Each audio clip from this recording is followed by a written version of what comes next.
Mulholland. Thank you, Madam Deputy Speaker. And I may just worry the right honourable gentleman a little bit more by saying that there's a hear from this side of the House also. But I think it's, well, you'd be surprised how loud we can be, and you'll see that in coming months and years, Madam Deputy Speaker.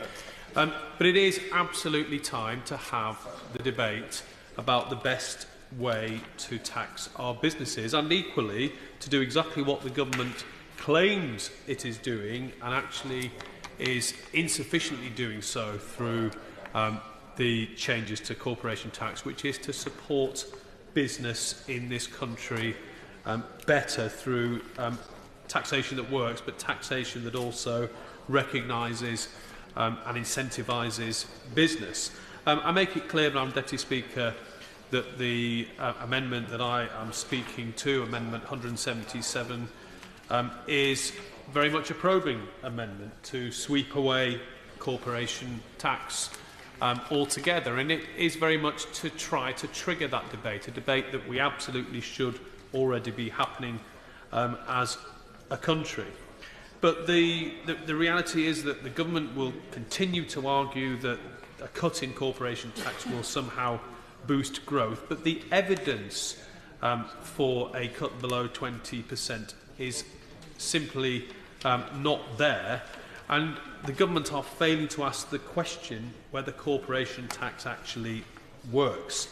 As the right honourable gentleman has already mentioned, I mean, it's only a matter of time before, no doubt, we hear of the next scandal of a company managing to avoid paying corporation tax.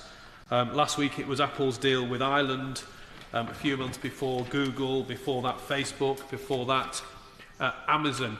Even the Labour Party got in hot water for having managed to offset profits to reduce their corporation tax bill. So surely those on the government side would recognise that there is an issue here. We have endless arguments about the morality of some of these large multinational corporations and the way they operate, and we often have outrage, sometimes rather faux outrage, in this place, but that isn't good enough, and that isn't going to deal with the problem. We also have to accept that at the same time, whilst the government is making unnecessary and damaging cuts to HMRC, it makes it harder to actually challenge these companies testing the limits of the law. But there is an underlying unwillingness to address corporation tax and its fitness for purpose regarding the reality of multinational corporations in the 21st century. And as Martin Sorrell, the Chief Executive of WPP, said in 2013 during the Starbucks corporation tax scandal, he said for many multinational companies whether to pay corporation tax is simply a question of judgment, something to be decided according to PR perception and perhaps their own corporate social responsibility policies, but not something actually decided by Her Majesty's Revenue and Customs, which it surely should be. And as the right honourable gentleman has already made clear, this isn't and shouldn't be seen in any way as a left or right issue. It's an issue of practicality.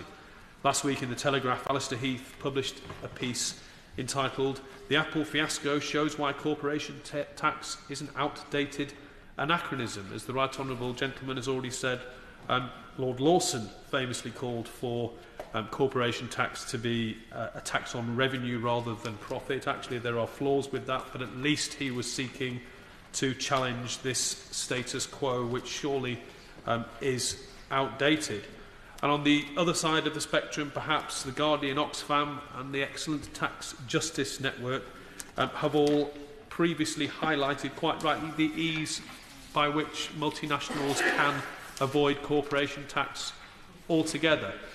There are ways that we could better support business, that we could have a tax system that works. Businesses of all sizes are crying for changes in the tax system.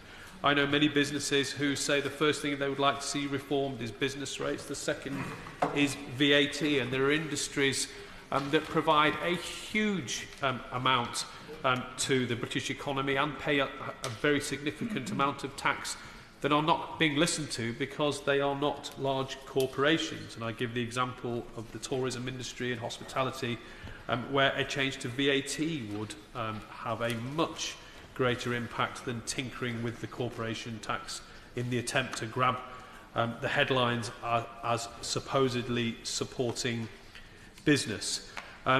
Now, it is right to say, as the Right Honourable Gentleman already has, that there is no obvious solution, but surely it is time now to look to have a solution to properly, fairly and sensibly tax businesses in the 21st century.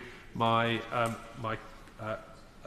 honourable friend, the member for West London, has already appointed Sir Vince Cable, former distinguished business secretary, to lead a review of corporation tax and business rates for my party, which will contribute to this.